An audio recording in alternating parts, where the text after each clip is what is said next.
conference. And so in November, she's going to do a slideshow. She's going to do a brief demonstration.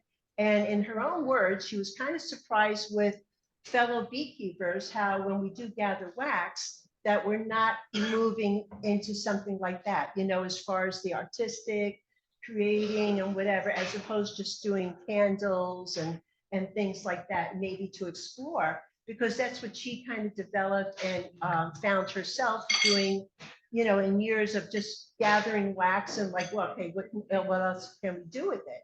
And so I'm looking forward to seeing it, you know, just for an artistic sense and just to see what else, maybe what we can create and enter into various shows, or just for gift giving, or just for your own self. So that'll be nice. So save that for November. And then in December, we're going to have our annual Christmas party that will be here. So we'll be getting information on that shortly, as far as the pricing for the dinner this year. I think the consensus that everyone would like to have games again. In the past, we have had music, but some had said they kind of looked forward to the games. It kind of broke it up and mixed, you know, got everyone kind of interacting, and it's just a fun thing because we're just fun. We are plainly put, yeah. And I do want to mention, I'm wearing my second favorite shirt. Last month at the meeting, I wore my first favorite shirt, which was signed by Dr. Tom Seeley, yeah, and which he was very gracious to do. I always have my marquee at hand when I go to various functions. And so at the last EAS, I had Dr. Samuel Ramsey sign my shirt. But this year, what I did, because when you go to conferences, you sit there, and I try to sit in the front row, you know, and whatever. And people sit behind you, right? So I'm trying to work for us guys. So I have advertising that says Catskill Mountain Beekeepers Club, right? And then there's a hashtag. And then the hashtag Catskill Bees. Catskill Bees. And then on this shirt, Dr. Samuel Ramsey was gracious enough to sign my shirt. And then he wrote, after he signed it, he wrote, "Stay curious." So, which is really nice, because that's what he's all about. He's just a very curious individual and always up for a challenge of questioning things and what's out there in the world with beekeeping. And what else was, oh, and one other gentleman did notice my shirt, and where it said hashtag Catskill Bees, he said, "I noticed your shirt with the Catskill Bees." And I said, "Oh yes," I said, "that's our club." And he goes, "Oh, I feel so much better." And I'm looking at him like, "Why?" And he goes, "I thought it was something to do with cats kill bees." And I'm like, I never even thought of that or saw that coming or whatever, but I was like, well, thank you for pointing that out, but no.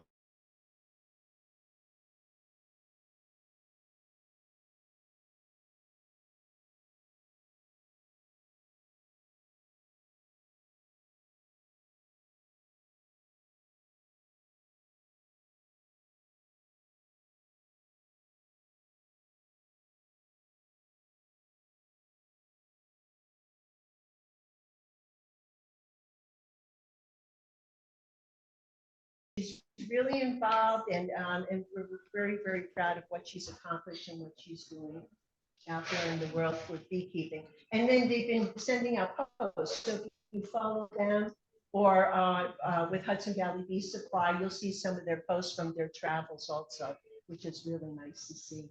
And then we pick it up. We do have a Catskill Mountain Beekeeper Club group on Page. Facebook. So Yes. it's a group, yeah. Yeah. So if you haven't signed up for that, check that out.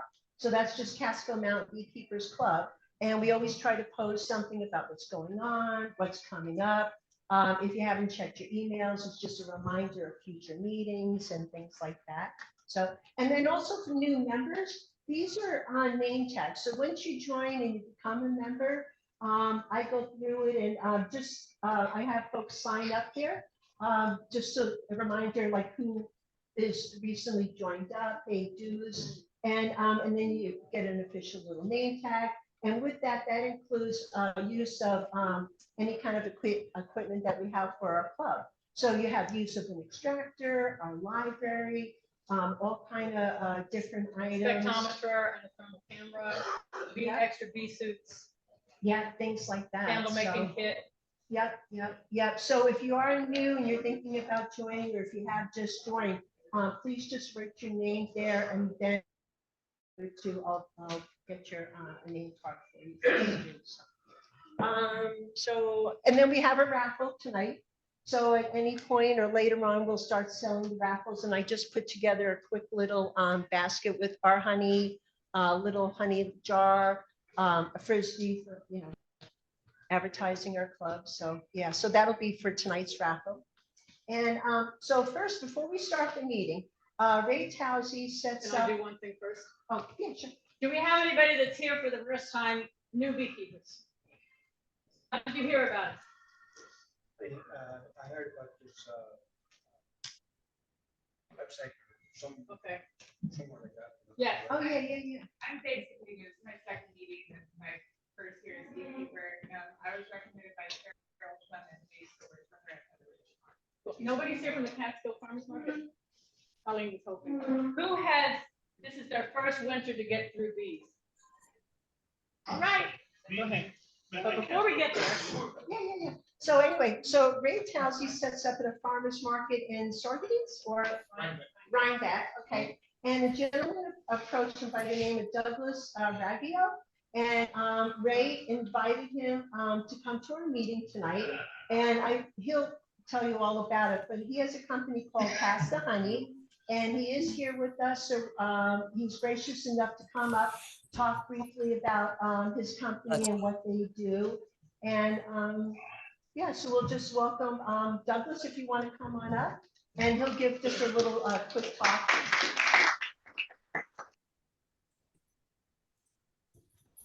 Thanks, Douglas. Thank you. Thank you. Didn't know I was speaking, but Surprise! yeah, preparation.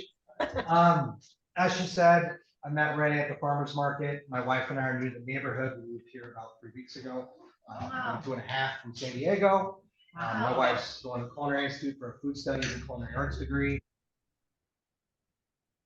We guess and drove cross country for 14 days, and we landed in an Airbnb in Kent, which is pretty remote. And so we're looking for new places up in the Rhinebeck area. But that's where we ran into Ray. We're scouting farmers markets. My interest in why I approached Ray is that I do have a company called Pass the Honey. We sell pre-portioned honeycomb, so I have a patent on the single serve honeycomb. We import, which is not my desired outcome, but that's just a function of our customers like Albertsons and Kroger. Getting that kind of volume domestically was proving difficult. What I thought was going to be easy mailbox money with the patent 5 years ago, and couldn't find clean honeycomb at scale because of pesticide accumulation in the wax, kicked off a global supply study. So we brought in a third party, a regenerative consultancy called Terragenesis. They work with Kiss the Ground, they work with Patagonia, they work with Rodale. And we said, okay, where can we find good quality honey globally? The intention of the company is to re-educate consumers. We can cut honeycomb smaller, encourage a trial. A lot of curiosity with honeycomb. People ask, what is it? Can you eat it? How do you use it? We use that window, that little door opening, to educate around pollinators, regenerative practices, honey fraud, the true taste of honey, and also the true cost of honey. My background is finance, private equity, venture capital in better for you foods. So we invested in a lot of the brands you'll see in Whole Foods or Wegmans. And the irony was that honey is nutritionally dense, but yet I couldn't trust the liquid honey at retail. 78% is fraudulent. So I started using honeycomb. It was totally complicated. I threw half it out. I was pissed about it, throwing $30 every time. And that was kind of the origin of the company. But getting into the supply chain side and understanding things, we don't have guidance from the USDA on it. The National Organic Program has a line that says no agricultural standards. We have certifying agencies that are certifying it to livestock standards, but we can't fence a bee. It was irritating. I'm an outsider. I'm not a beekeeper. I don't come from a beekeeping family. I don't come from an agricultural family. But it just seemed wrong. And I thought, okay, can we do something? Can we take our proceeds and plow them back into the industry? For the end game of raising prices of honey, the true cost of honey, and educating consumers on where to get quality honey. Start to push back on the fraud. All that being said, we commissioned a white paper with UC Davis, the Robert Mondavi Center for Pollination and Honey. We worked with Rodale as well. And we had a group of experts that could never create anything. So Welcome to Beekeepers. yeah, I was like, well, we have no clarity on this white paper, but I will gladly share our white paper with anybody here. That kick-started a pilot program in the US. Because there was no standards for organic, we decided to choose regenerative, which in learning now is actually just indigenous practices. So we're working with a couple native tribes as well to bring skills and income. They've been put on remote acreage, but it still has forage zone. But the pilot programs is we've taken more than my accountant would like from the company and put it into what's called the Regenerative Apiculture Working Group, nonprofit 501c3, committed individuals to have disproportionate change in the industry. That pilot program is to try to codify the regenerative practices, but not me saying it, not our group saying it, but really gathering feedback from the industry to see if we can produce honey to regenerative standards, educate the consumer, and command a higher price, because fraud has pushed price down to an unsustainable level. It's disappointing to see beekeepers go out of business or be, Ray taught me here, you don't have pollination services like we do in California. It's miserable in California.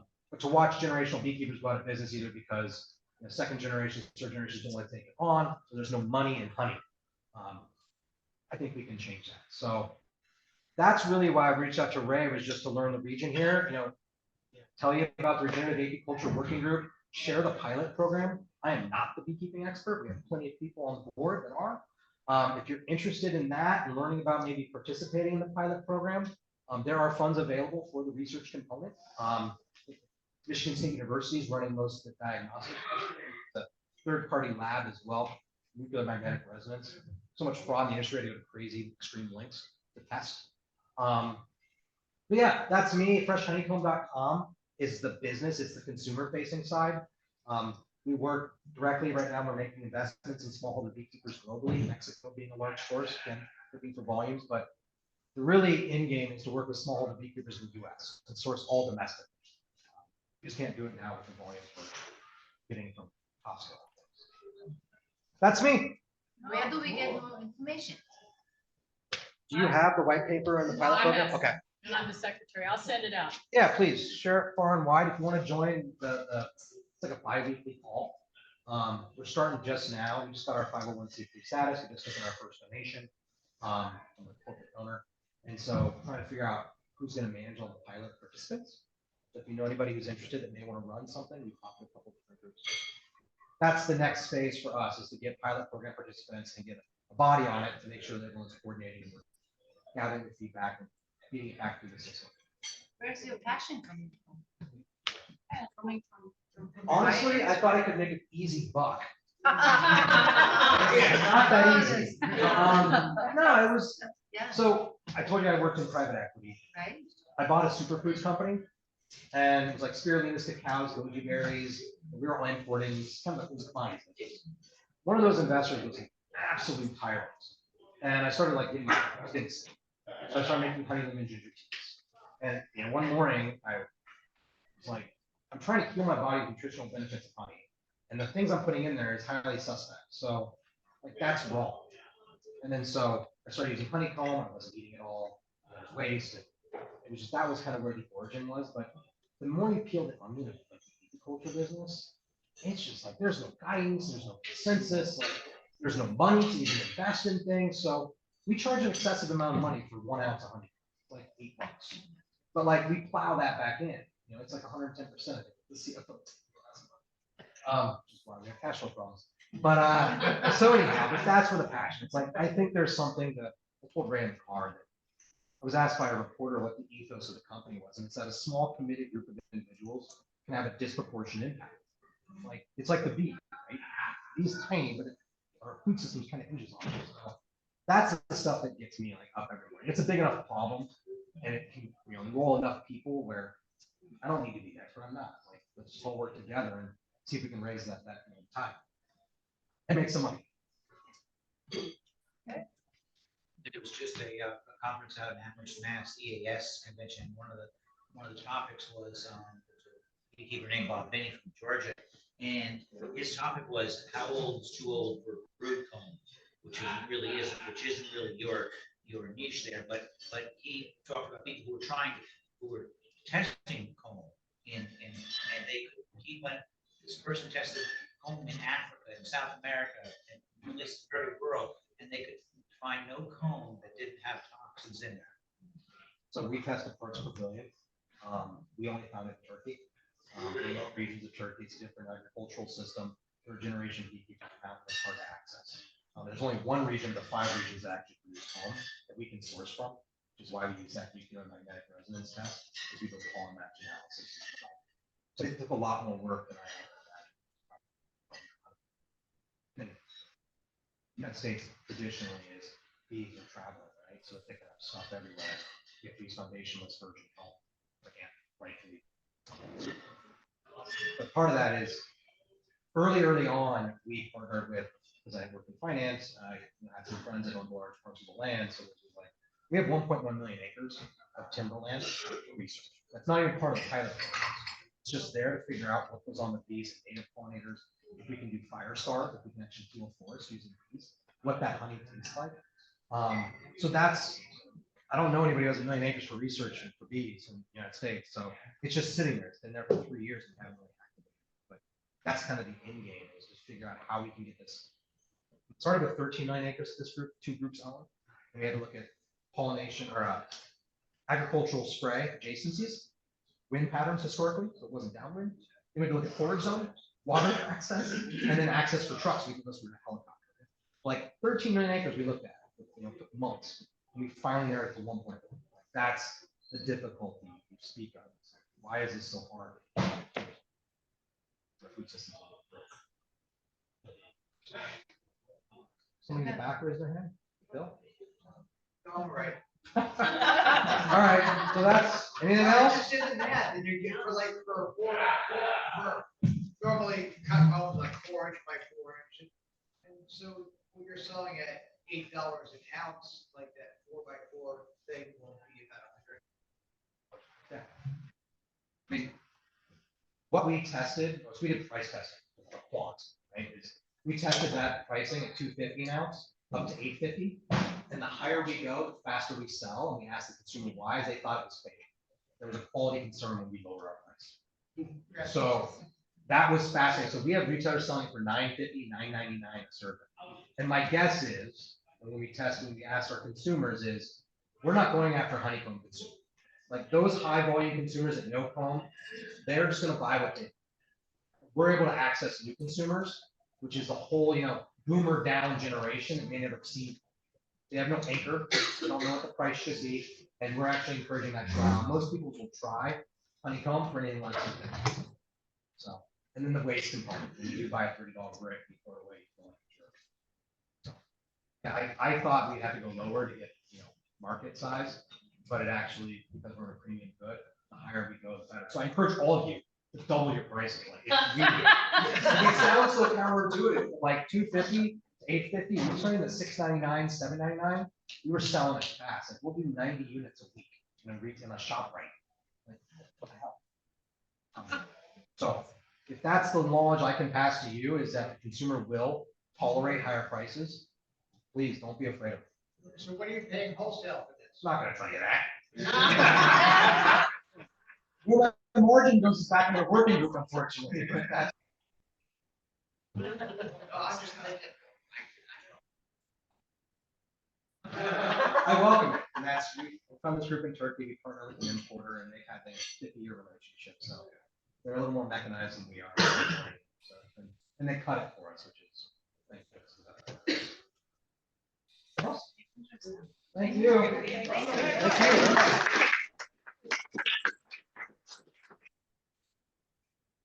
So thank you, Douglas, very much. That was really interesting. And it's amazing what is going on out there in the world. So it's wonderful to have someone like you, reaching out and finding out what is out there.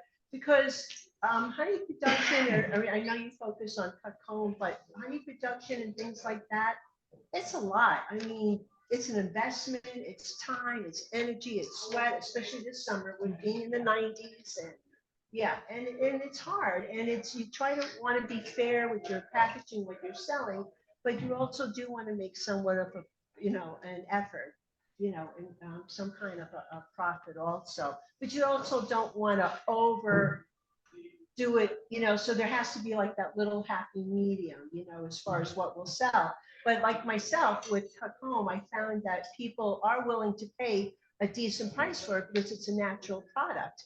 100% natural, it's all edible, it's fresh, and they are willing to pay. And I find that mostly, I find a lot of younger people love it. They just to try it, or maybe they tried it at one point with their grandparents because their grandparents grew up on it.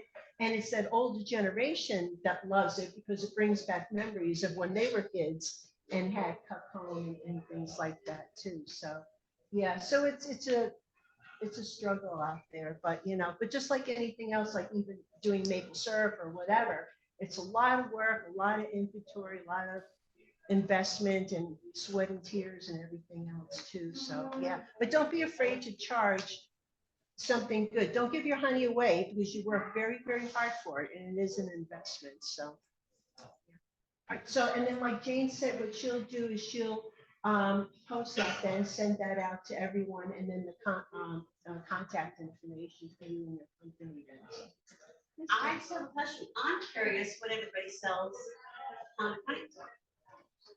Because I think this group is very diverse and we sell in all different places. So yeah, I'm just so, curious what the range is. yeah, I think right now on the average it's about maybe $10 a pound. I would say about that. I would say or so. Yeah, yeah. So on average, so I do canning jars. So my half pint I will sell, which is just under a pound. Right. It's I'll sell that for $10. It's just simple people and they pay it. And then I get $15 for a pound and a half. I get 25 for a 3-pounder, which I could get a little bit more, but I sell at local markets and it's primarily to my friends and neighbors and things like that. And then about $40 for a 5-pound jar. Yeah. Marianne, I was just I was just up at the state fair and the prices that they were getting for honey was $12 for 1-pound jar. And for the cut comb, the 16-ounce things, they would get $18 for that. Yeah. The 4x4, Yes, yeah.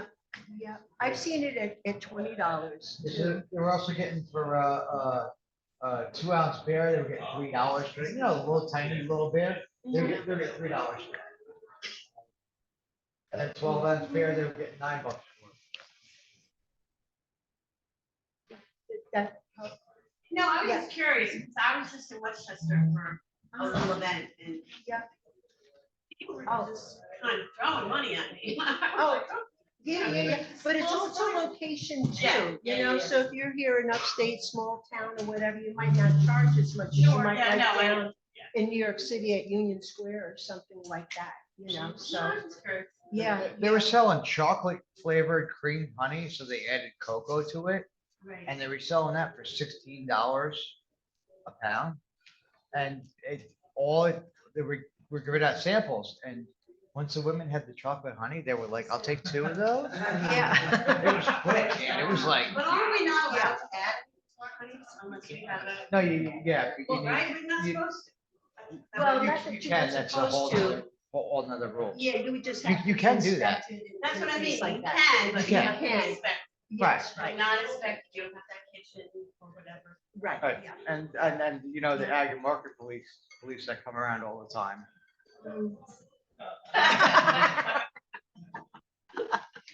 I mean, some of the honey up there wasn't even labeled properly, didn't have the right weight on it. I mean, we knew what it was, but there was no weight on it, and we're in an agriculture building. Like, And did anyone pick up on, I mean, other than. I did. You did, well, yeah. I but said that's something, what you I do. said something to somebody.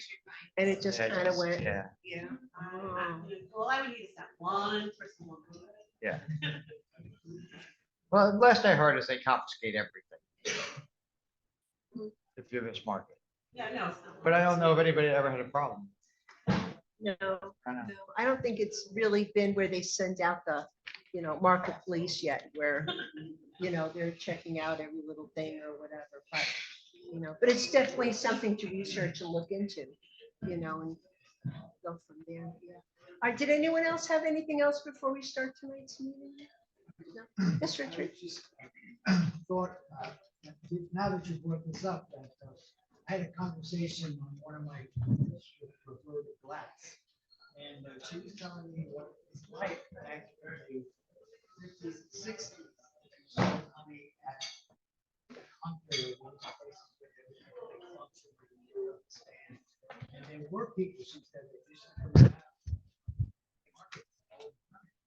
and talk to you and ask you for proof of stuff, or visit your honey house and check on the water and all kinds of stuff. So there was a time when all that was done. I think the regulations are probably still out there, but nobody I just think enforces it's them. lack of workforce. I just Right. don't think they're hiring enough people in the Yes. state to get out there to enforce it. And that's the issue. Yeah. Yeah, but that is interesting how they. Right, yeah, and quite thoroughly, especially if they went to the point where they're testing water and things like that. Too, so. Anything else? Okay, all right, so tonight's meeting, even though it's warm out, but winter is coming. It's on its way and it'll probably be here like overnight before you know it. So it is a good time to kind of get your equipment, kind of get in mind what your game plan is and how you're going to approach going into winter if you've never done it before. Tonight should be really interesting because we have a wonderful panel. They're all members of our club, experience, little experience, a lot of experience, whatever. It's a whole mix. But at any point, anyone else jump in if you have things that you've tried and tested or whatever. And had success with your hives, please, throw it out there because we're all here together to learn. So tonight we have Bill Powell, who will be on our panel, and Richard Ronconi, if you want to come on up, and Michael Lacto.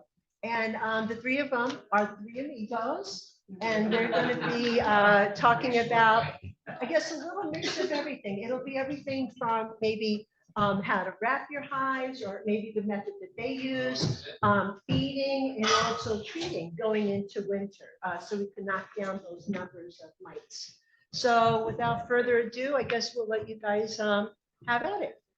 Yeah, and then whoever wants to go first or whatever. I probably released my hives. Perfect. Perfect. Yeah, you're it. So, I didn't bring any props or anything. So I just wanted to say that I think wintering. There's a beekeeper, and I saw his talk in Alaska. He said every decision he makes all throughout the spring or whatever, every decision is about his season is so short. Everything has to be winter focused. And I don't think we're exactly like that, but I think we can be thinking that we're almost like that. And I think things that help me have an overwintering rate that I do. 2 years ago, I had 34 out of 34. Last year, I had 39 out of 41. And I think part of the success comes from every time you do a mite count. I think that helps your overwintering success.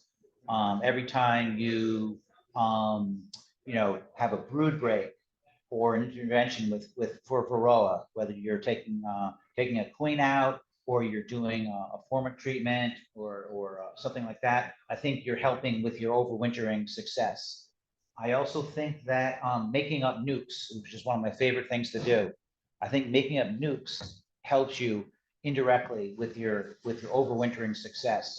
So some of these things are not exactly what you may be thinking as far as overwintering success, but I think all these things help you because let's say you have a hive that's going to be going into fall and you check on it and you don't have a laying queen. Well, if you have a nuke, 5-frame nuke that you can put in there and put those frames in there, you're gonna have a laying queen. You're gonna be able to build up your numbers before it gets too late in the year. So that's one of the main things that I want people to kind of come away with is that it's just not putting on a feeding shim and tar paper and 2-inch foam insulation. I think overwintering goes way back into the early part of the year. Does anybody, do people here make up nukes? Do other people here who like to make up nukes? I'm not sure if, Bill does. He always puts in, we always see his nukes. I just put an order in for the pro new boxes. Uh-huh. Ah, so. I have 3 coming. I have a pallet. So, so what I would encourage people in the springtime to start thinking about making up nucleus hives, nucleus colonies. Because it's probably one of the most fun things to do with bees. And it's also, I think it helps with your overwintering success. Yes, So when you say nuke, you're just making small colonies. Yep. That's- yep, yep. When I start to see in my apiaries, that they're starting to form cells, I like to go almost through the entire apiary and take out the queens. And let the colony go in a week later to the big colony and break down all the swarm cells except for 1 or 2.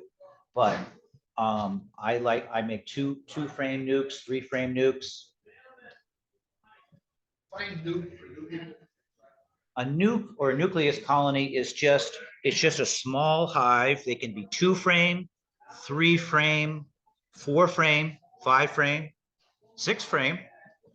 There's all different sizes, but generally they're deeps, they're deep frames. Although I do make up nukes that have 4 frame medium frames. And the reason I like the 4 frame medium frames is it doesn't take up much resources. And yet I can still take a queen out of the main hive that's up in a medium box, put a pollen frame in, a couple brood frames in, a honey frame in, and I can walk that queen out of there and bring her to another yard. And then I'm allowing that main hive to have a brood break and to go in there 4 or 5, maybe 6 days later, check out the frames, destroy all the queen cells except for 1 or 2. And then that hive is going to have a new queen, which is another overwintering strategy too. And in itself is that fact now, instead of having an older queen go through in that big colony, you have a new queen that's less likely to swarm and it's going to be stronger. And then you're kind of like, you're making up a nuke with the older queen. You're kind of like pensioning her in a little bit.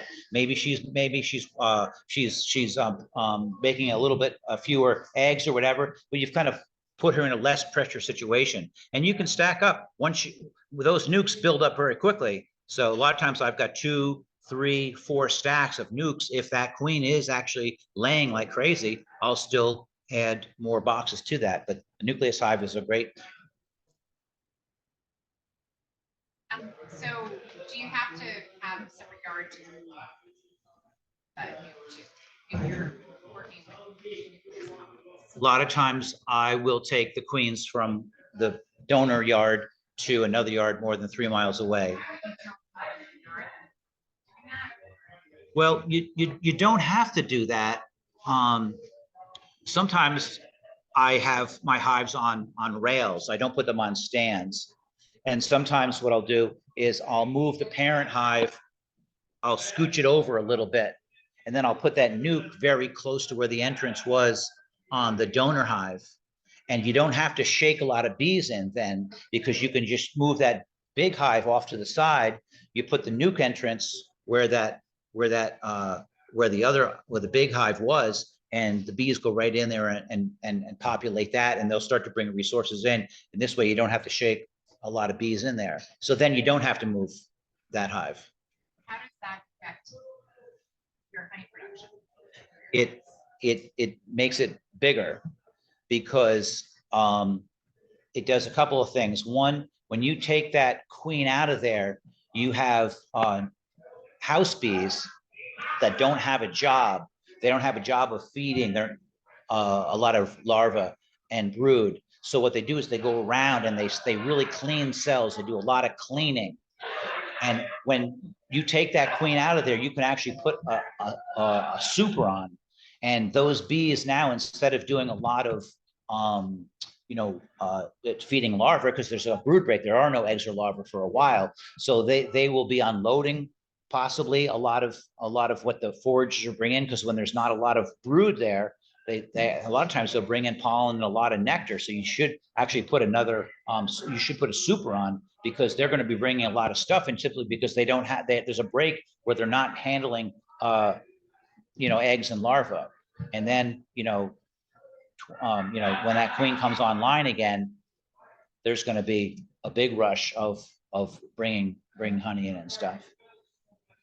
So anyways, that's a way to, to deal with varroa and get a young queen at the same time. My question, you're overwintering and you, it's different than you're overwintering. So she asked about overwintering a nuke, how it's different. A lot of times my nukes that are overwinter are going to have 2 and 3 bodies on them. So it's going to be 5 frame, 5 frame, 5 frame, or sometimes just 5 frame, 5 frame. So I still make little feeding shims on them, emergency feeding shims. I still put a little homosoap board on and a 2-inch insulation board on top of that, and a cover. The only thing is, sometimes because they're smaller, I'll squish all my nukes together in one big long hive stand, and then I'll put some 2-inch foam insulation on the side, the back, and the other side. The fronts, I'm kind of like too cheap to put insulation on the front, but I'll do it on the back and the sides. But so it's not really that different. And they overwinter.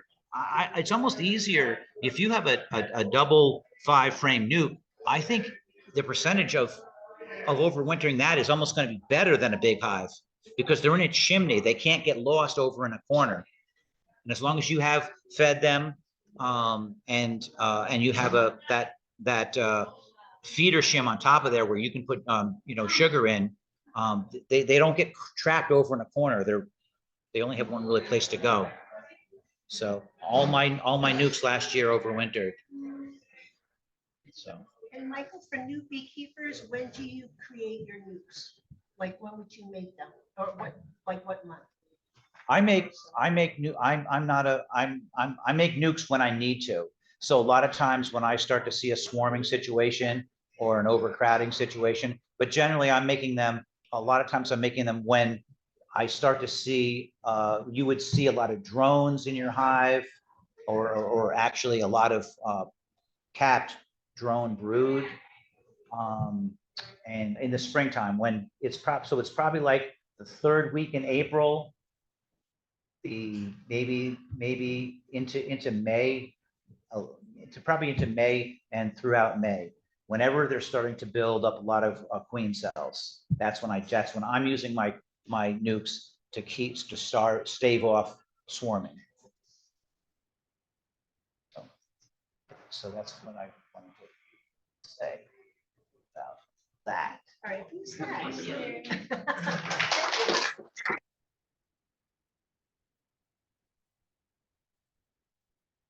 Well,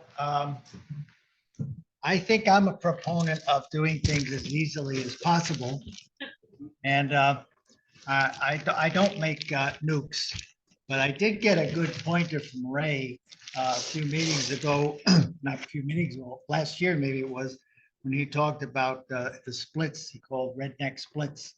And I thought, gee, that sounds easier than what I usually do. And so I would try that. And so I did that, and I have some really good strong hives now. So I hope they get through the winter.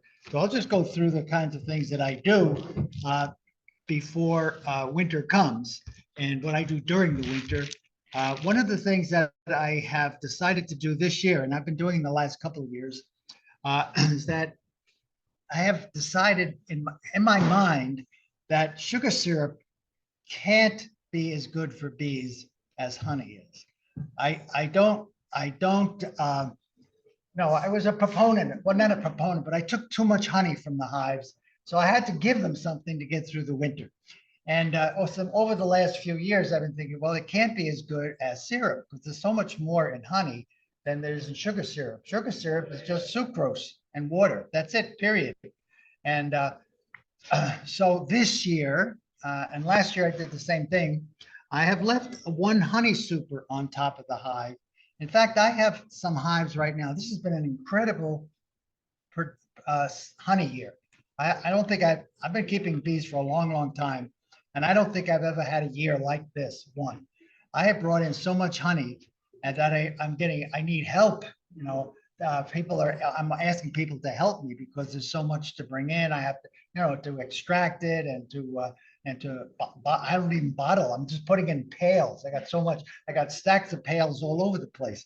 And so anyway, I think what I'm going to do this year, since I have a lot of honey and the bees have made so much honey, that I'm going to leave that on every single hive. I'm going to leave an extra super, honey super. In fact, I have some hives that still have 3 supers on top.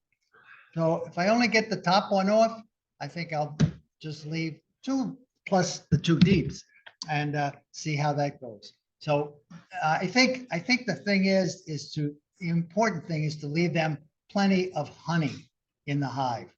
And to take so much honey that you have to start to add to that sugar syrup so they get through the winter, and maybe they do, maybe they don't.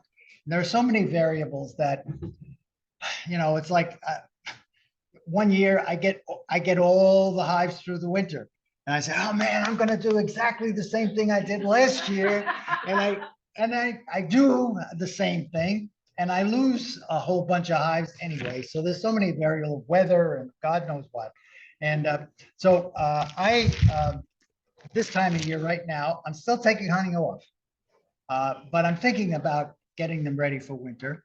I'm going to leave them extra honey. I've been using something called reflectix. I don't use tar paper. I found that was so hard to use, to get it all around and get it to stay. And in the middle of the winter, we have a lot of wind at my house. The stuff is peeling off and I have to go out and duct tape doesn't stick in the winter time. You can't tape it back on. You got to try to tie it. So I use this. And I think this is probably better R value. I was going to look this up before the meeting tonight to see what the R value of this is. And it's easy to find. It's at Home Depot.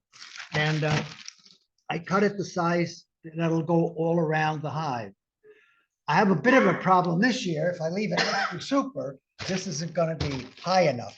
But also when it gets into the winter, when it's really cold, most of the bees are moved up anyway. I'm not so sure. And often the bottom box doesn't have a lot of honey in it in this fall. So maybe I can just put it at the top to keep things warm or figure out something else. I'm not sure. Yes. Yeah, I know that. I can get it all different. Yeah, you can get it all different sizes. But before, when I was just leaving, not so much on the hive, then it was fine. But it's not so fine right now. The other thing that I've been thinking of things, how I can change my procedure not only to make it easier, but to get, of course, to get the bees through the winter. And I'm kind of getting turned off on the screen bottom board. I'm not sure, first of all, how effective it is anyway. That came out back, God knows when, in the 90s, maybe late 90s, early 2000s. I don't know. Everybody said, oh, the mites will fall off the bees and they'll go through the holes in the screen and they'll go down to the ground and they won't be able to get back up. And if you have a bottom board that's a board, that's solid, they'll fall on the board. And then when the bee comes in from out somewhere, bringing in honey or nectar, I say, and they would jump back on the bee again. Well, I'm not so sure that's such a hot idea.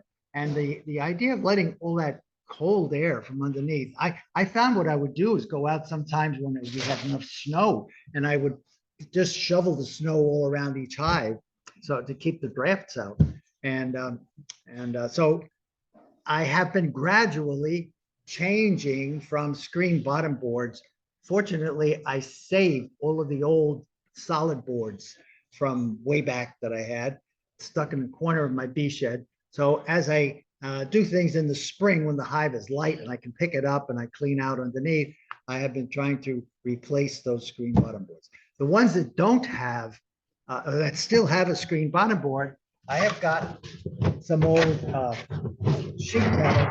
I have cut the sheet metal out. If you have screen bottom boards that are fairly new, you can still stick that plastic piece underneath from the back. But some of mine are so old that they didn't even have those screen things, those slides for underneath. So I have cut some of these out, and I slip this in the hive in the fall to close up the screen, the screen underneath. I really think that might be helpful. I'll let you know next year if that works. Yeah. I have a bunch of screen bottom boards and I bought a sheet of the corrugated plastic board. Yeah. That's the same thing that those plastic slide in pieces. Yeah. I just put 2 sheets of that in. Underneath, in the Yeah, back. underneath, Yeah. and it slides right in there, nice Yeah. and snug. Yeah. Just keep it wrapped up. Yeah. Yeah, that's a good idea. But most of my screen bottom boards, I can't do that in the back. So I put it in through the front. And the other thing is, well, I'll tell you about that later. I guess right now you should be thinking about when it starts to get cool is to have a mouse guard. You really should have a mouse guard. Mice aren't that much of a problem where I am. I have a big problem with shrews that get into my hives. They live in the ground. They come up when the weather gets really cold, the ground gets frozen. In the summer, they're down in the ground. They eat things like worms and various delectable little things. But when the ground is frozen, all of those insects and so forth are not around. They'll come into your hive and they will prey on the bees. And you'll open up your hive, at least I do. In the spring, I open up my hive and I find a lot of dead headless bees in the hive, sometimes up near the top, on top of the inner cover, and sometimes out in front of the hive. And what they do is they decapitate the bee and they eat the insides of the bee. This helps, but sometimes I think maybe they're smaller than mice and they still can get through the mouse guard. So I haven't found a solution for that yet. But so that's number one right now. Very soon, I think you should start thinking, because as soon as it gets cold, the mice like to go places where it's nice and warm. And they'll go into the hive and set up their house in there. And they don't do a lot of damage. They don't kill the bees. The shrews do, but the mice don't. They just maybe eat holes in a couple of combs, make a little nest in there, raise their family. And then in the springtime, they'll be gone and you'll probably have to pull out the nest and get rid of maybe those combs that have big holes in them. So this Reflectix I put on when it gets cold. I don't do anything until it starts to get really pretty cold outside with the hive. So then I just put it around the hive. The other idea that I have adjusted a bit, I used to do it on 3 sides. All my hives face south. So I used to put it on 3 sides and leave the front open. Not open, but I mean, without the Reflectix on it. But I'm not sure that's a good idea either. Maybe because at night is when it's really, really cold. And, you know, bees that are in a tree have really thick wood all around them. This thing is like 3/4 inch. So it's not going to help keeping out the cold on a really frigid cold night. So I'm going to try this year to see how it works. Some of the hives, I'm going to put it all the way around. And this is very easy to use because all I have to do is staple it. 3 staples. Yeah, and it stays there all winter. It rarely blows off in the wind. And it's very easy to take off again in the spring. So once it starts to get warm, you just pull it off and pull the staples out. Yeah. Talk about the mouse over the little holes in the I usually just do it on the main entrance, but I have thought that might be a good idea to. Consider using like hardware cloth? That's what this is. Oh, that is. Oh, I see. Yeah, that's what it is. It's a number 2. I think it's 1/2 inch hardware cloth. And you can get it in big pieces. And I just cut it so that it fits right in front. And a little bit of the problem is that with the screen bottom boards are a different size from the old ones that I'm going to put back on. So I have to make adjustments on this because you want to leave a space over here. If you do, the mice will get in anyway. So this again, I just staple it on. I staple it on the front right here. 2 staples, 1, 2, and that's good. Stay until spring. In springtime, I take it off. Rich, the other question was, do you have holes in the front like this one does? Yes, Entrances? up here. And you don't put any mouse guard or anything over those? No. Oh, you wrap it, so, but that. Well, was in the front. I haven't been wrapping the front Yeah. anyway. And now I'm thinking wrapping the whole thing. I'm going to do some and see how it works.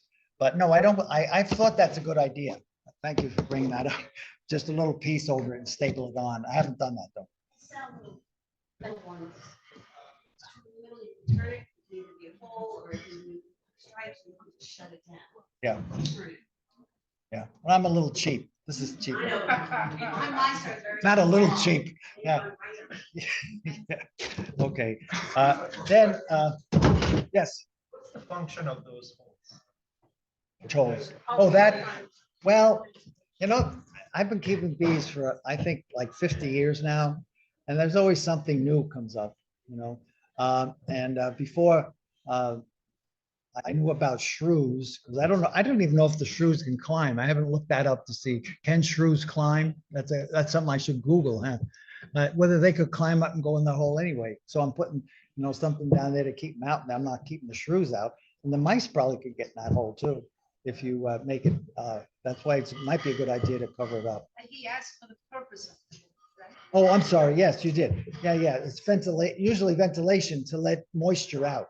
And also where we live, or I live anyway, often this is all covered up with snow, maybe up to here. So the bees on a warm day, you know, if it's 30 degrees outside and it's sunny, it could be January, you'll see they'll come out of here because they can't really get out here at that time of year.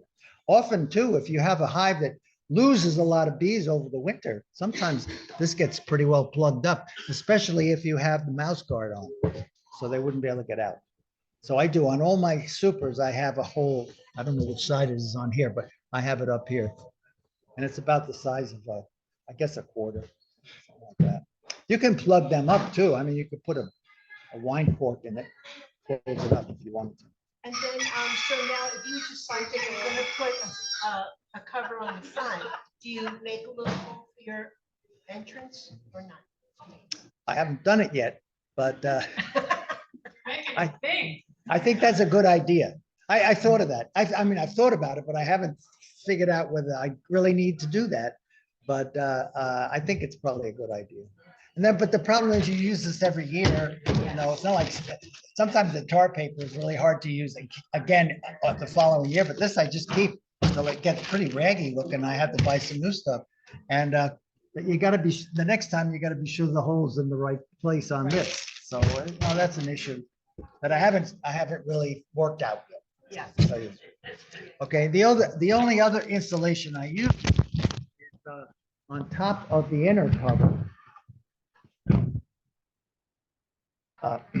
I put, well, no, go back a couple of years ago. This is what I was using for insulation on top of my hives. And I had very good luck with this. This is a installation that I got, was left over when they were doing work on my foundation of my house. And I cut up the pieces and I used to put it right on top. Of course, then you need to put on top of this a super. So, because you wouldn't be able to get the cover down on it. And I cut holes, this is an old one, but I cut holes in it so that when I was doing sugar syrup, I could feed the bees. I could put one of the jars, a canning jar right on top. And that worked pretty well, actually. And then I just take off the cover. You can see if the jar is empty or not and replace it if you wanted to. Anyway, I've sort of changed this too, because listen when I come to meetings. York suggested this, to use Homosoap on top of the hive. Homosoap. You can get this at Home Depot too. And I'm cutting, this one is too big, but if you cut it so it fits right inside the inner cover, then you got a flat surface on top. This year, I'm going to use 2 pieces instead of 1. I think it seemed to work last year. And no insulation? this No 2-inch insulation board. on top? Yeah. No, just this.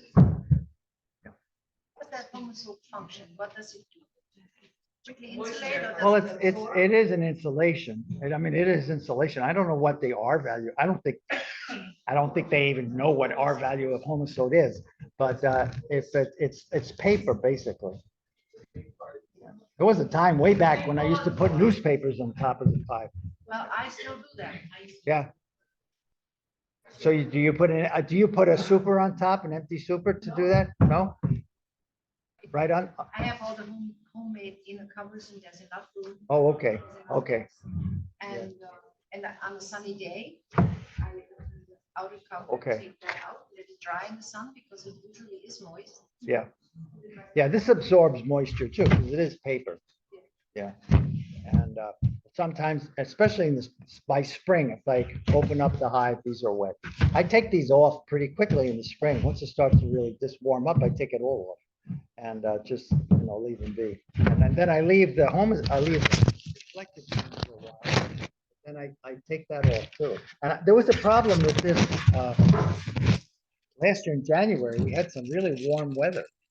And I was tempted to go out and take some of this stuff off because I think the bees were flying around like it was summer.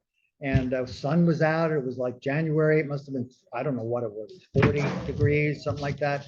And I was thinking it might be getting too hot in the hive. So I didn't do that. But I thought it might be a good idea. So I don't think it was July, January. January. No, well, they were flying around. So I thought, gee whiz, maybe I got too much insulation. Anyway, yeah. This is my first time with bees this year, and so I haven't taken any honey out. And I plan on leaving basically all the honey in. Would it still be wise to have supplemental sugar syrup just in case? Oh. I have both. I mean, it can't hurt if you're leaving them all their honey. Do they have if they have a preference either? That's a good question. I don't know because I've never done it like where they had a choice. I don't know. They'll go anywhere where there's sugar, sweet. So, if you had honey out somewhere where they could go to it and sugar syrup out, you'd probably get bees on both. But I just have a feeling that honey has to be more nutritious for them than sugar syrup. And that's why it's worthwhile just not being greedy and taking so much honey that you have to feed them again before winter comes with sugar syrup. And I don't really think it's probably as good. They're not producing sugar, they're producing honey. Excuse me? They are producing honey as their food. not Yeah, sugar. there's a reason. Yeah, otherwise they just like cane sugar. Maybe you could just chip it out and take it, put it in your coffee. Yeah. Yeah. How many frames of honey do you want actually in their brood boxes? Brood, I use 9 frames all the time. I don't use 10 in any boxes. My honey supers or in the brood, I only use 9. It's so hard to, sometimes my honey frames now, the ones I'm taking out, and I guess I could clean them better than I do. They're covered with propolis, I'm scraping propolis, but really hard, especially with brood in the brood box, if you have 10, and you have to pull out a frame that's got brood on it, often you'll open up the brood because they're so close. So what I do is I leave 9, I put 9 frames in the hive. I still put them together, and the extra space I leave on each side. So there's a bigger space between the last frame and the wall than there is between all the frames. And they sometimes put bird comb in there, but it's not a big deal. I think In your top brood box, you the want to have question that is, all how honey. much honey do you need to have in the brood chambers in order to support the bees through the winter? The honey chamber. Honey. In the brood chambers. And then if you have a super on top, but how much honey are you really leaving? Is it your brood box, if it's full of honey, probably weighs, Yeah. what, 100 pounds? Oh, yeah. With honey and some brood space, but you can check the weight. And I estimate do. the You amount can of honey, right? You can check the weight just by picking it up from the back like that. But I'm not sure what the question. I leave one super on top, a honey super with 9 frames because I don't use 10 frames in any super. So they're all 9. And assuming that in the October, November, these two down here and the one up on top are pretty much full of honey. How much that is, how many pounds that is, I don't know, but it's 9 honey frames and 18 bee.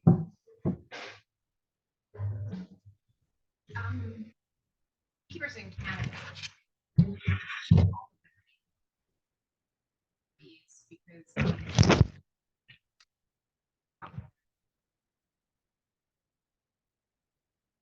so are you leaving maybe just like spring honey on for the bees and not the darker honey? 'Cause darker No, I leave whatever's on the hive now. Well, I extract honey all summer. I don't extract honey like at the end, like now, do it all at once.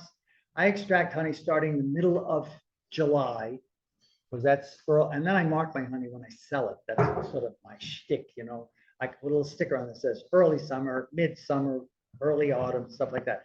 And then I can tell the people at the market, hey, early summer, it's got a lot of black locust in it, you know.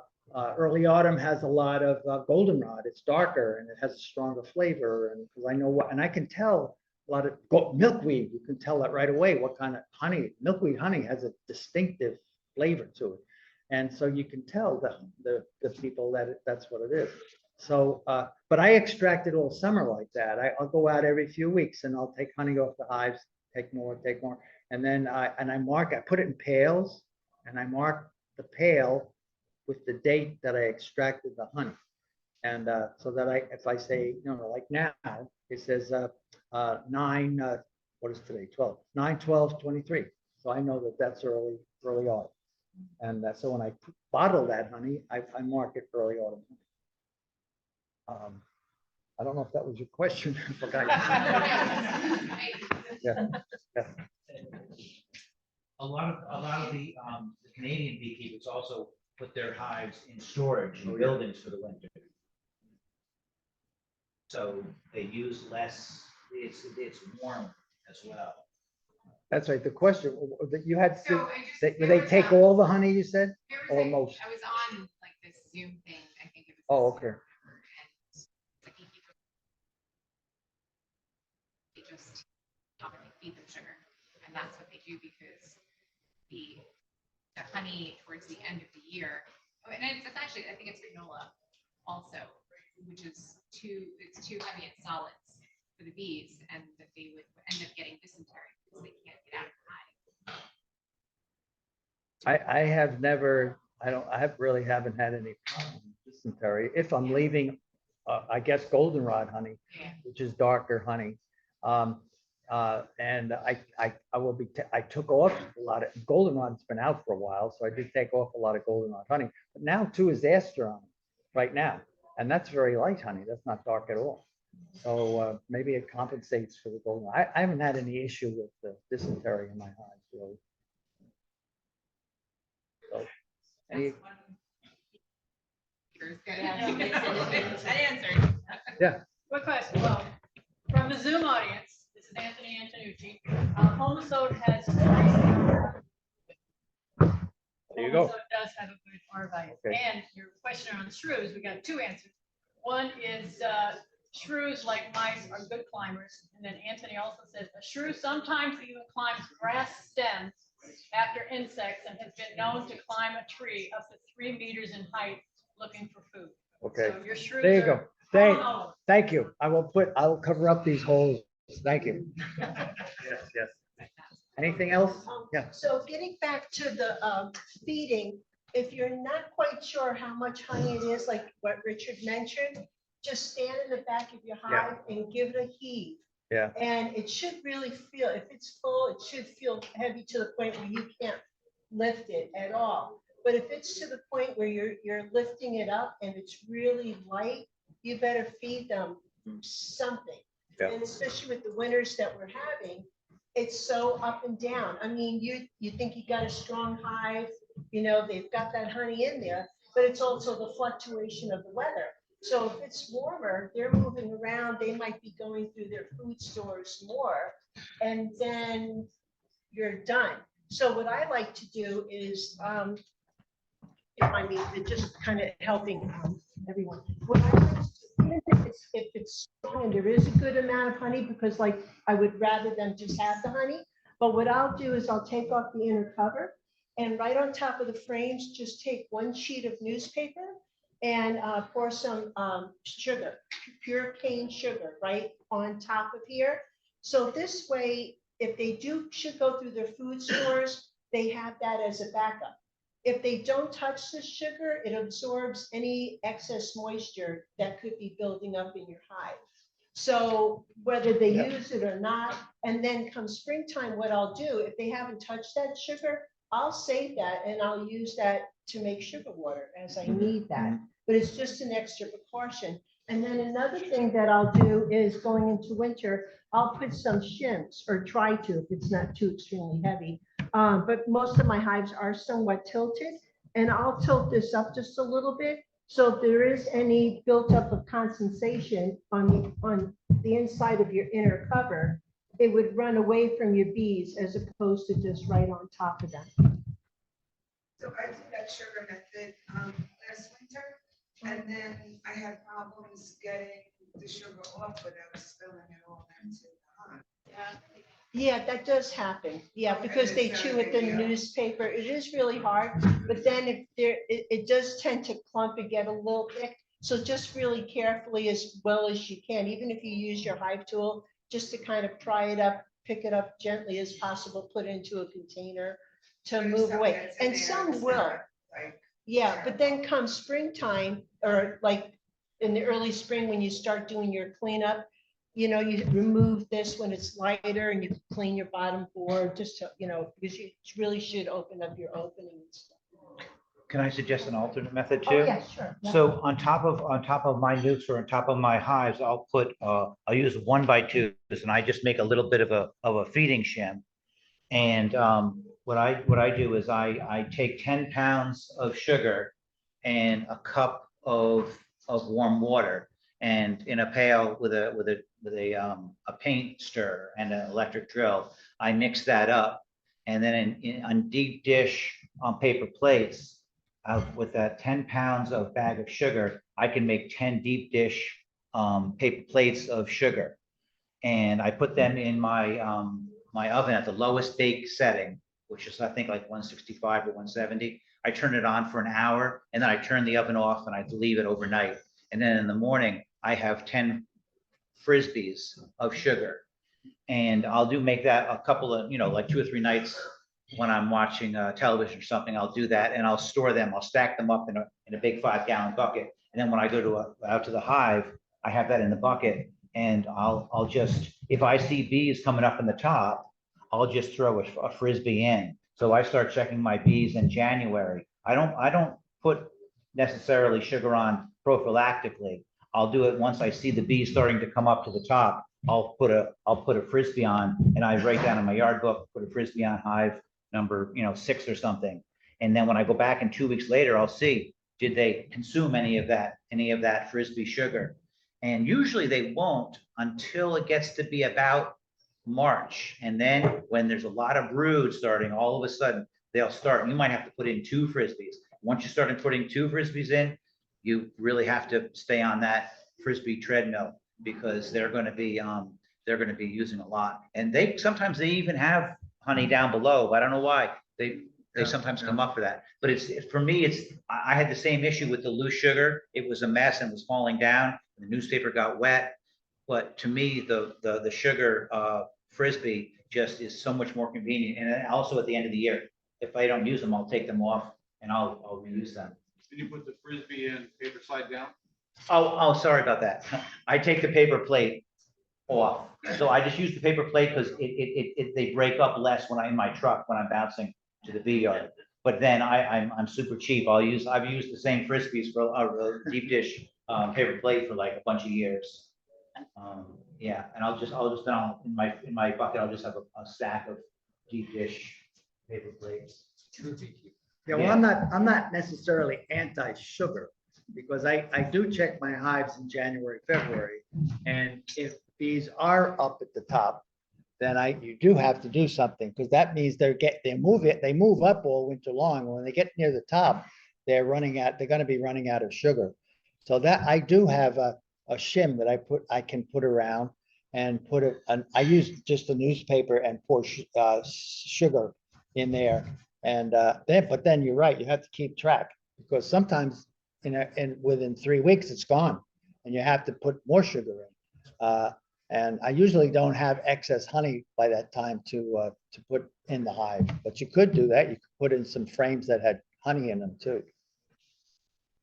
What Marion was talking about, before putting the sugar on with the paper, get it out of the paper all completely, you want to have ventilation, so you put the paper on, with those ropes around the sides. But it acts as a desiccant. Yeah. I've done something different even yet, that as an insurance policy for the spring, I made up candy bars with 1/2-inch wire cloth with a 1/4 space, and I filled that with 16 ounces of sugar with water, three cups of sugar to 16 gallons, and I just use a white vinegar to keep it from holding. And there's a hole in the center. That's my inner cover. I don't use inner covers in winter time. That's the way moisture gets out. I put a block in there, a 2x4 there, and in the back corners, I make up my candy bars like that. And then I put 1/4-inch shims across the top and set them on top. It's just an insurance policy for when they come up in the spring. And then I use my spring, or my summer feeders with floats in them. Take the floats out, and I fill it with wood shavings, and that is an extra thing for winter to get.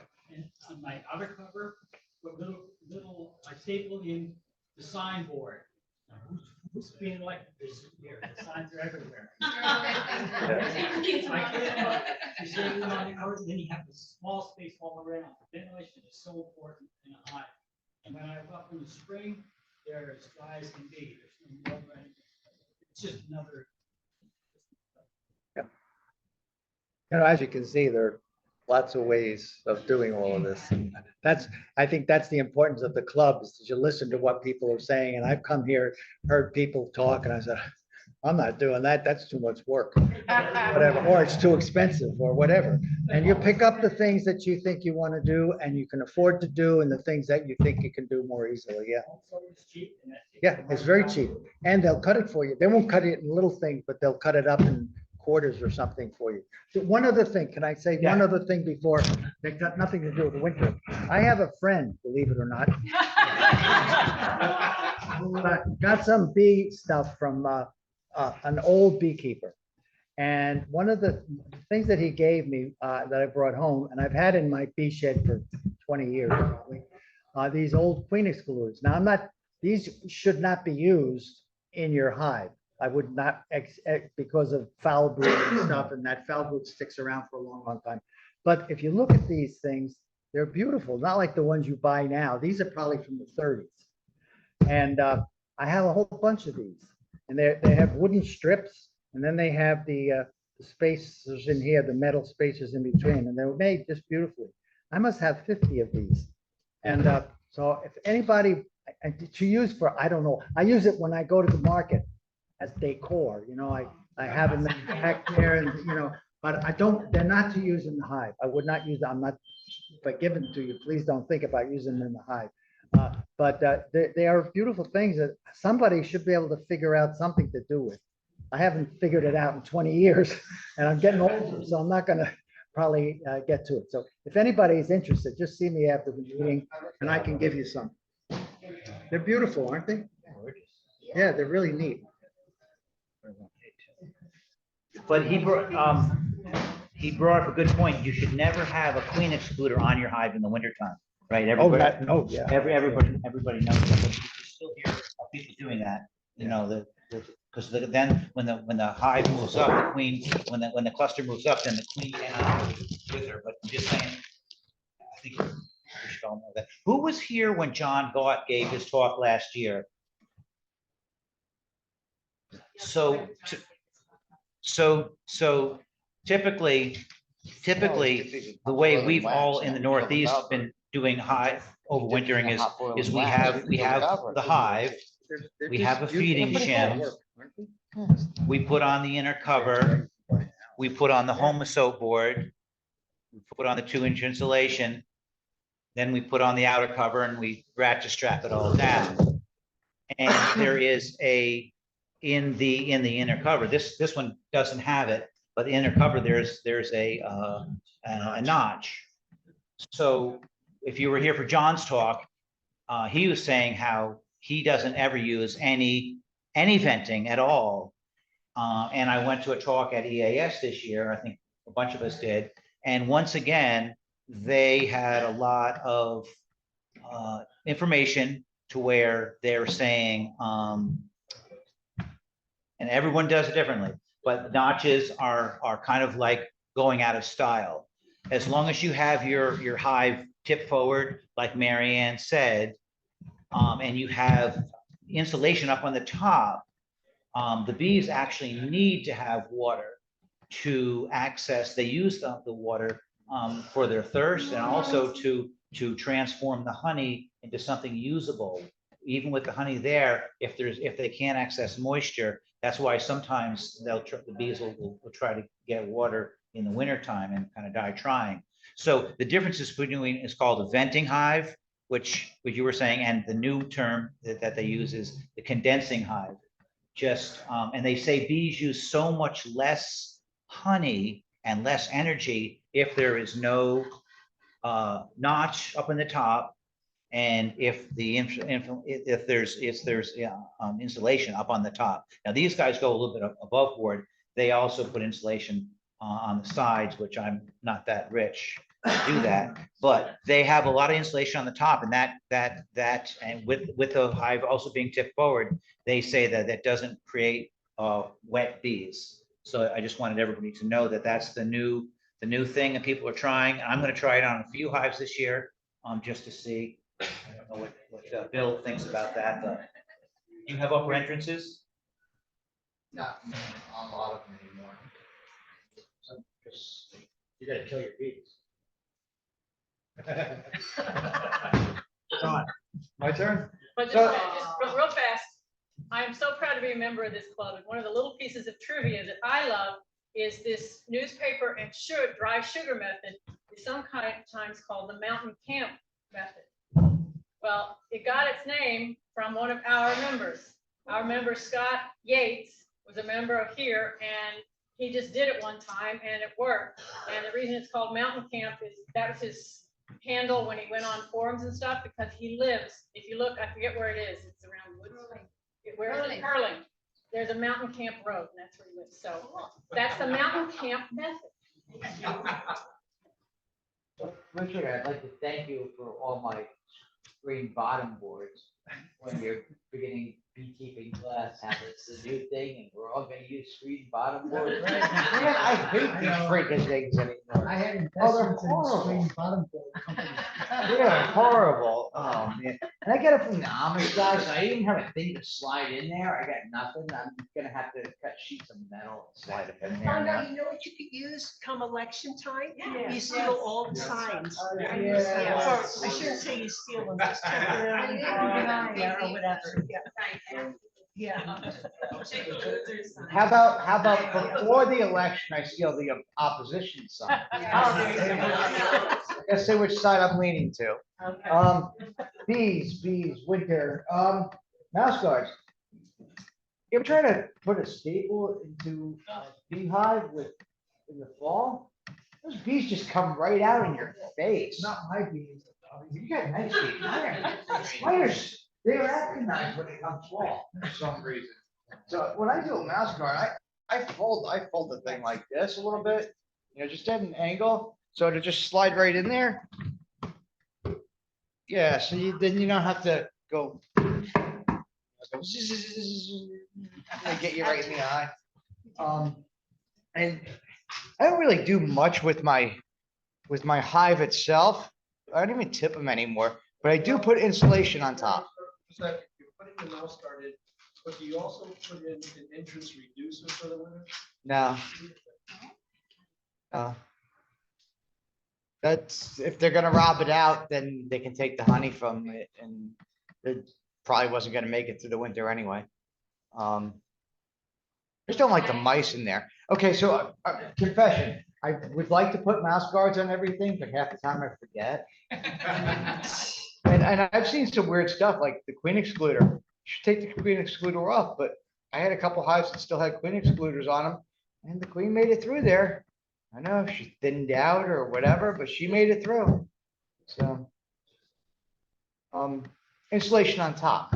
I want insulation on top because the R value of wood is 1 per inch. R value of 1 for 1 inch of wood. And so you only need a small amount of insulation.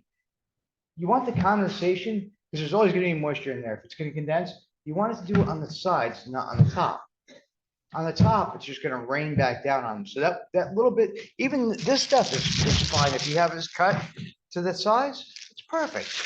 It's just that extra little bit of R value that will allow everything to condense on the sides, not on the top.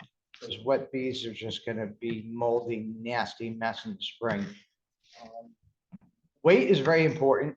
I'd like to have 1 deep on here, filled with honey or sugar syrup. And we can argue about sugar syrup or honey. And putting that sugar on the top, I found that the bees will ignore their honey until they're really raising brood. And they'll just consume that sugar that's on the top and they'll leave their honey alone. And then when they're starting to raise their babies, they'll use their honey to raise the babies. So they just need that pure carbohydrates to get them through the winter.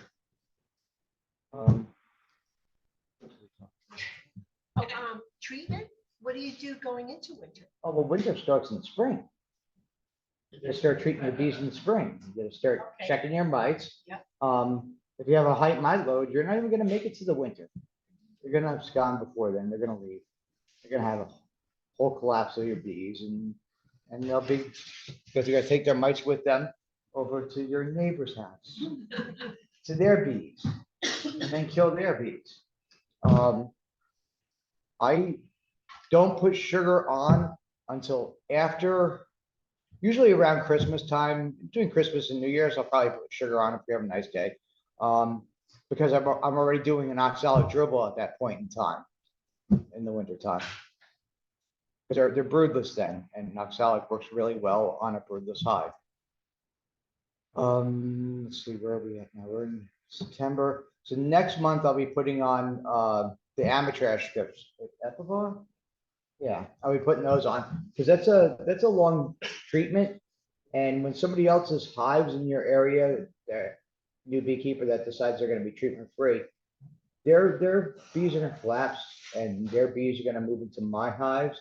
And I've done mite counts all the way up to the 1st of October, and I watch my mite counts go from, maybe 1 per 300 bees, 3 per 300 bees to 40 for 300 bees in 1 month's time. It was impossible for them to breed like that. It had to be a collapse of somebody else's hives. So I decided I'm just going to treat all the way across the board, throw that stuff in there. It'll kill all the mites on the bees themselves, and clean everything right up. And by the time it stops working, it's too cold. The other bees aren't going to be flying, and if somebody else's hives are collapsing, they're going to collapse in their yard, and they're not going to move into my hive. Yes, sir. What's your thought on the formic pro treatment? That works great, but not in October. I've experienced quite a few queen losses with it. Really leery to do it on my hive. What were your temperatures? That was well within the temperature range at the time. Okay. They just, for some reason, I probably lost 50% of my queens throughout my dozen hives. I have ventilated the hives properly. Again, I was definitely within temperature range.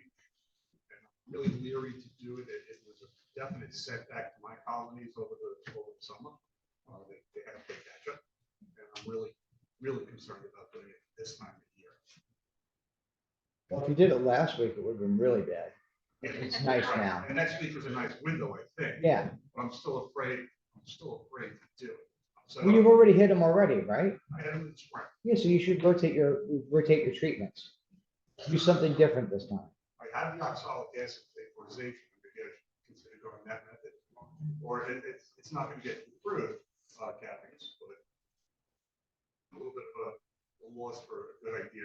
That works better on broodless cycles. Right. So wait it out maybe till December is what you were saying? No, I wouldn't wait that long. I would use the Amatraz. You just can't use that with honey supers on. Right, no, I'm gonna put them with honey supers anyway. Right. Yeah, I have great reluctancy to do the pro. I don't know if anybody else. I've had, Did you use your Former Pro last year at the same time or a different time period? I didn't use it at all in the fall last year, and I did experience one hive loss over last winter, and it was definitely due to my. This year, I have not done a mic check. I was just going to do it as a preventive thing, assuming that we all have mics and that I should do it, but I don't know that that's the right thought process.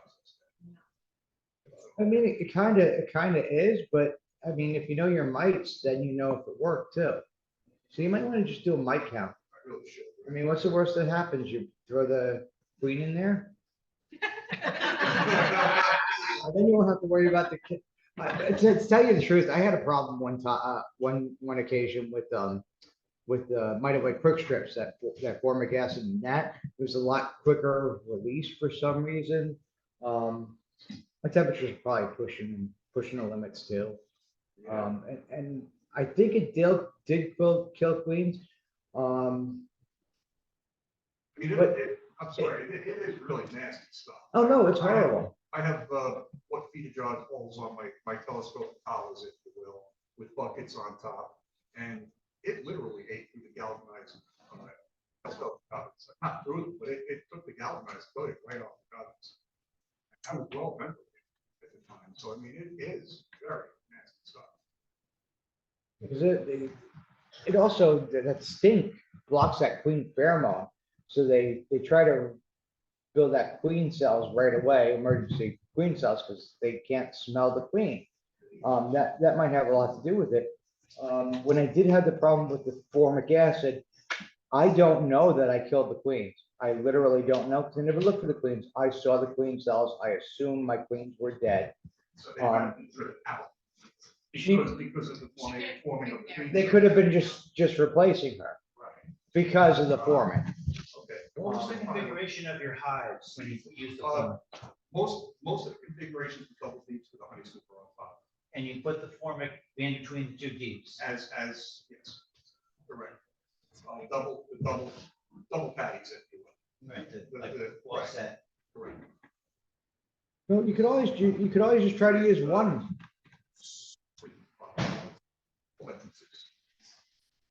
I didn't open the screen bottom ones, to be honest, but I had this full emphasis open. Well, you're supposed to close the screen bottom board. Right, so I didn't have the bottom boards open because I wanted. I did have a full opening on my. I did everything right, but like these, I think what you said, it didn't necessarily fill the queen, throw the queen out of the hive because they couldn't smell it. Yeah, but it might not have driven her out of the hive. She might still be in there. They're just trying to replace her because you just caused such chaos with that stink. Yeah, it was amazing. Yeah. I think it's expected to recover. All right. Yeah, it usually kills all the old ones and the young ones too. Yes, ma'am. This might seem like a silly question, but I read an article, I can't verify it in legitimacy, but it said something about using powdered sugar as a light. Yep. So I did that. I got experience with that. I thought it was the greatest thing. I'm gonna go in my hive and I'm gonna take powdered sugar. I got sifter out, open it up. I'm like, all right, there we go. 2 cups of powdered sugar in there. I'm like, all right, this is great. I'm gonna let it sit. I have a bottom board here under the screen. And I'm like, okay. So I pull the bottom board out after about an hour or 2. I pull it out and it's all powdered sugar down there. Like, I can't see a freaking light in this. I spray it down with water and I'm looking. I ain't see any light in there. And I'm looking at the front of the hive and there's all these dead ghost bees. So it got into their breathing apparatus and killed them anyway. That was my opinion on it. But the theory of it was so that they would clean Lick themselves and themselves. knock the mice off. Right. That was. Hey. I just wonder about like it being such a fine dust that it would like. Yeah. mess with But their it- breathing. Cornstarch. Yes. And that's the So problem. could you just use, if you just like finely grated, like actual sugar with a food processor, so it's super, like almost like finer than caster sugar, where it's. That's like. It might work because you're trying to, it's not necessarily that it knocks the mites off of them. It's just, it just encourages them to clean each other. And then they clean each other, then they start cleaning up the comb and it just gives them incentive to start cleaning everything. So I was just talking with a commercial beekeeper right now, and I was telling him about some chalk root issues and how it was so dry this spring, but you had a couple of hives and a chalk root in. And he's like, powdered sugar. They would clean that right up with just sprinkling that powdered sugar. When that goes through the whole hive, it sticks into some of the cells and stuff, and they gotta clean everything out and then clean it right up. But it can cause their respiratory. Yeah. Yeah, so you see dead white bees outside, but you know what? Bees die. They only last 45 days, except for winter bees. Hopefully, the winter bees don't last 45 days. But really, what we're getting to is mites. Mites are the worst. You got to do something about your mites. How do you actually do a mite check? I'm such a read about it, but I don't quite understand. This is gonna horrify you. They're all gonna die anyway. So you take what? Half a cup of bees? Half a cup of bees and put them in alcohol. Switch them around. Just shake them really hard. Don't put the queen in there. Shake them really hard and count. Yeah, they make the test kits now. You want to take, when you doing your mite checks, you want to take it from where there's open brood there, because then you know there's young nurse bees there, and that's where you'll find most of your mites. I find it really easy instead of like, because we first started checking for mites, I'm just like taking a frame out, shake it into a bucket, and they're gonna scoop the bees and put them in the thing. But now you just, it's like, this is a frame. If you just take that scooper and just run it down like this on their backs, you just fall right over into things.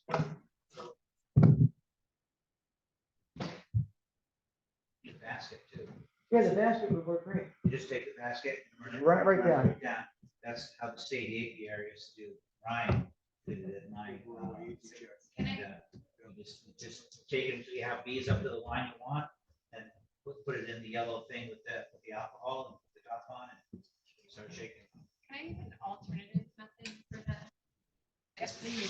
For now, they take a frame and they shake it into a bucket instead of having to like go against the frame, because if you're just agitating all of those bees. But if you just get the frame that you want to check, you just give a little like grasp into the bucket, and then the foragers will fly away, and the nurse bees that you want to test will be inside the bucket, and then just scoop them and then dump like a test.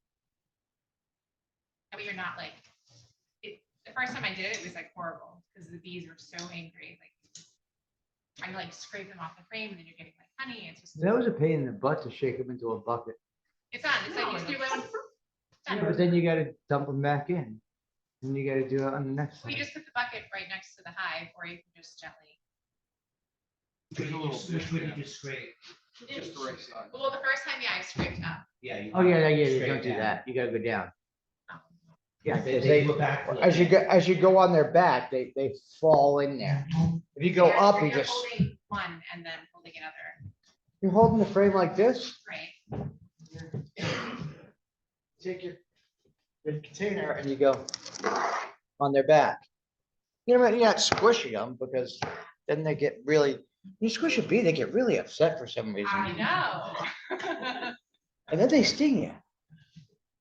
So yeah, that works. I'll try it It to doesn't backwards. pain in the butt shaking them all out and stuff. Just a little But then it's extra. I don't know, If it works for you, worked better then, for me but than- it works for you. That's all that matters. Like we said in the beginning, different strokes for different folks. So try something, whatever works. If that works for Caroline, wonderful. And whatever. consider if it works for the bees. Yes. And I know a few Canadian beekeepers, they keep their bees over winter in singles on the ground. Just on the ground. They'll put some insulation on top, pallet of singles, 6 singles. they'll put like a piece of plywood and just tape it down and that's it. Just leave it alone. I don't put any insulation on the outside of my hives. I just have the insulation on the inside of the hive. And I've gone out there in the middle of the winter time and I peeked in and I'm like, and you could see like these stalactites forming and just going right into the center, all these shards of ice crystal just coming in. And the bees are all nice and cozy in the middle. And there was no moisture on top. Any other questions? Do you have the inner cover notch or no notch? I'm plugging up all the holes I have. So I don't have it, my inner covers I made myself, and I have a built-in 1.5" shim. So when I need to do some feeding, I have to go out and find a bunch of shims and just go. I'm done. And then I'll put in a piece of insulation right on the top. It goes from edge to edge. And then this goes on top and it sticks up in the air, but I put a weight on it. I put a brick or two on it and it stays right there. Don't you have a piece of insulation? Mine goes all the way out to the edges. And then gotta go on top of it like that. It works for me. Yes, sir. In regards to plugging up top hole specifically, in my situation, I live in the highest point in Albany County. 22.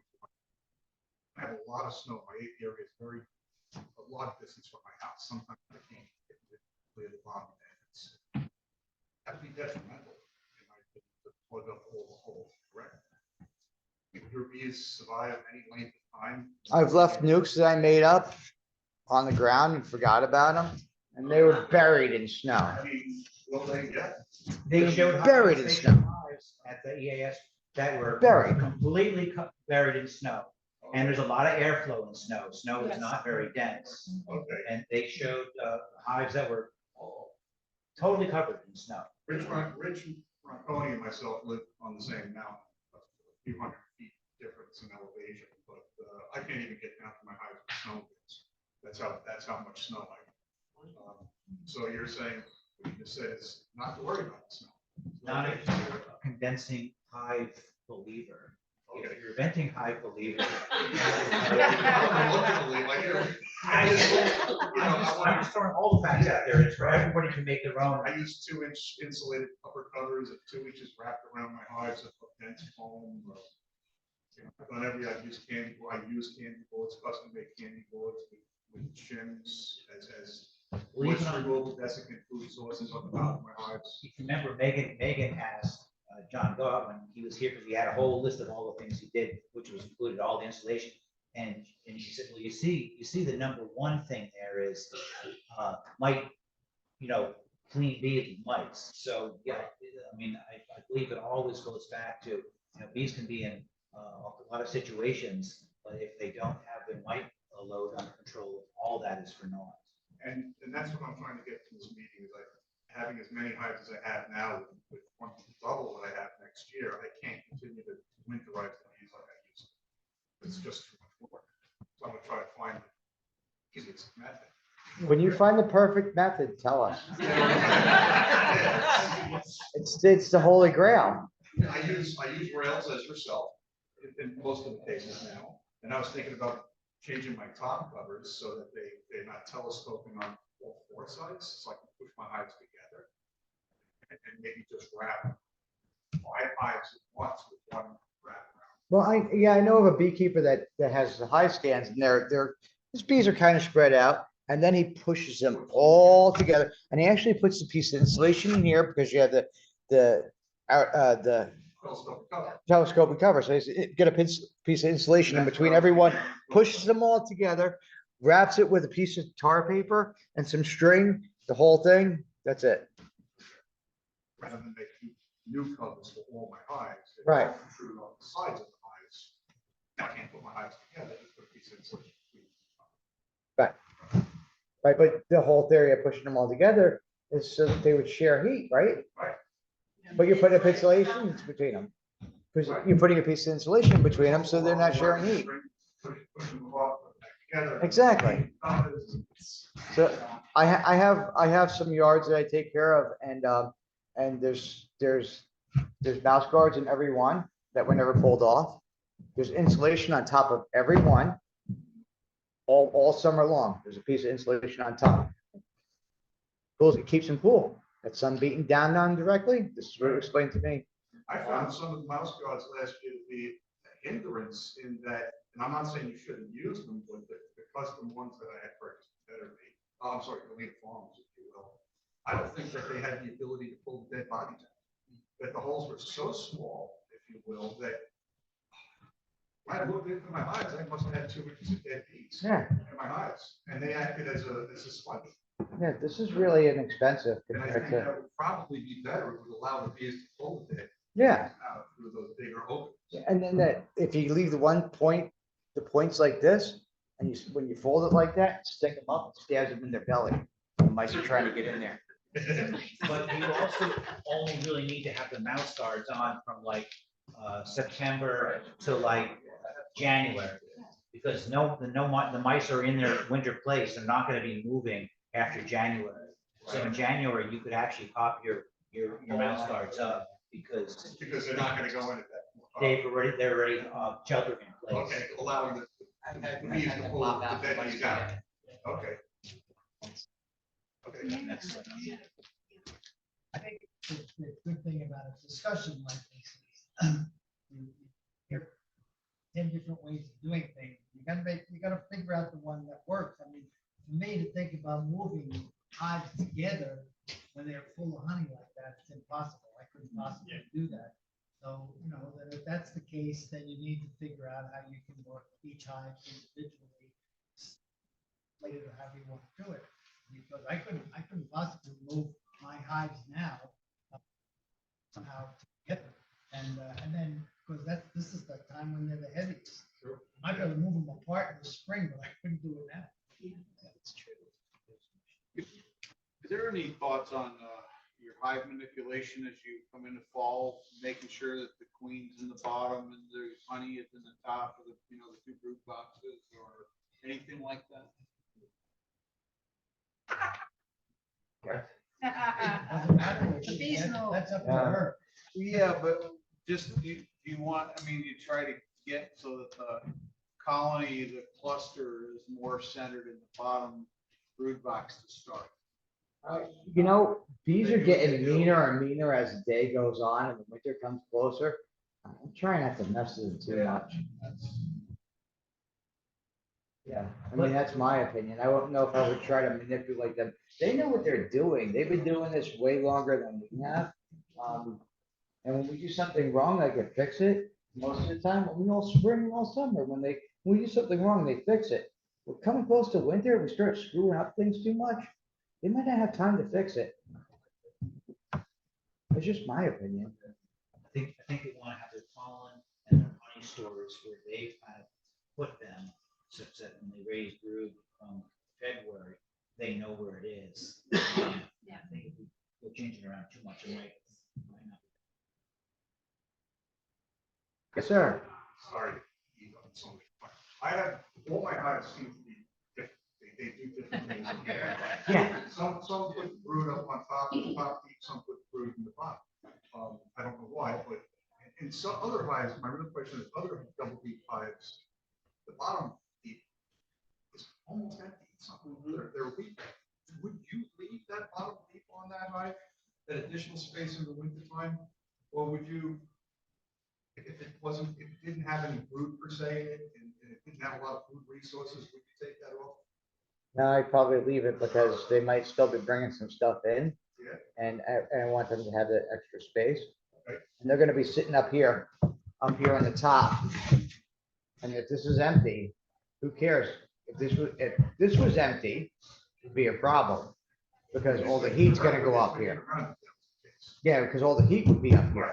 So you want the bees and their honey up here. So I've got a weak top deep. How deep bottom? You should have pulled it around. If I had a weak, Leave it the way they put it. I'd leave it the way they put it. They figure it out. All right. Because they're smarter than we are. I've noticed sometimes in the bottom deep, that seems like there's not a lot down there. There's actually quite a bit of pollen down there. And they seem. Will they go down? I think when the brood nest starts to get bigger, it's gonna start to encapsulate both boxes, the upper box and the lower box. And I think that's when they're gonna that's when they plan on accessing that. So many people I hear told me, all right, yeah, condense it into one box.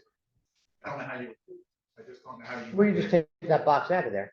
Well, what do you do with how do you condense something that has resources and maybe a little bit brood both? Like, how do you? Oh, you wouldn't do that then? Then you wouldn't do Yeah, it. no. Right. That's a good reason just to leave it. Bees know what they're doing. So if they have, if it seems like the bottom box is somewhat not full or empty, it doesn't matter for them to get through the winter if the bottom box is empty or not. I mean, it's not gonna do any good to pull out the bottom box and move it down one box and let it go through the winter. Especially- You're messing up stuff. You don't know what you're I've messing up. heard the theory that you condense your bees, it gives them a tighter cluster, more bee. That's again, these people who think that they know better than bees know. Yeah, but bees don't heat up the whole hive. I don't know how you can do it. Bees don't heat up the hive. They only heat up the cluster. They don't heat up the whole hive. Like I said, that there's frost coming in from the sides. They're only here. They're only in their ball. They're not heating the whole hive. They're only heating themselves. To that point, last year, Rich and I both experienced 16-degree below zero days back to back, maybe even more than two. And I put temperature thermistors in my hive, top entrances, and I was reading 80 degrees, and I don't know where that thermistor fell, but they did it. They Right. did it over and keep it warm. It's- It's minus 16 degrees. Which is negative. Yeah, that's happened a lot. I mean, it doesn't happen every year, but yeah. It's cold. Yes, ma'am. You're looking at your hives now, you have some hives. Are you still manipulating amongst your hives to kind of balance them out at this point, or are you, well, I know what your answer is, but anyone else? Okay, so I haven't even extracted a lot of honey this year. I have some work to do. I'm a contractor and I'm doing floors for this guy right now, and he's just cracking the whip at me, so I gotta get this stuff done so I can get back to my bees. If it was a light year for you, would you be trying to level out your hives at this point, or is it? too No, I late would- in the season to be doing that? No, I would be feeding, I would feed the ones that were weak. Yeah, yeah. I don't know if I would take resources from another one. I mean, I might. Depends on what I was doing. I think York thinks around September 15th is when you really want to start your 2-to-1 sugar syrup. I think he waits till September 15th because he's still waiting for the asters and the goldenrod stuff to do all their stuff. For some reason, historically, it's been a date that you start with the 2-to-1. I could be wrong. I feel like this year is like 3 weeks behind, so you might actually have an additional weeks. Very possible. Yeah, but we don't, the weather's weird. We don't Yeah, know what's it's- gonna happen. I watched one year we had, Chris, remember that year where you were feeding your bees all year? And it was Christmas and there's dandelions blooming outside. And I'm like, it's Christmas. Why do we have dandelions blooming? I don't know. And then the next year we get snow in October. So even this year was weird. That negative 16-degree weather that we had. It was late in the season. It was really late. Winter didn't come until spring for some reason.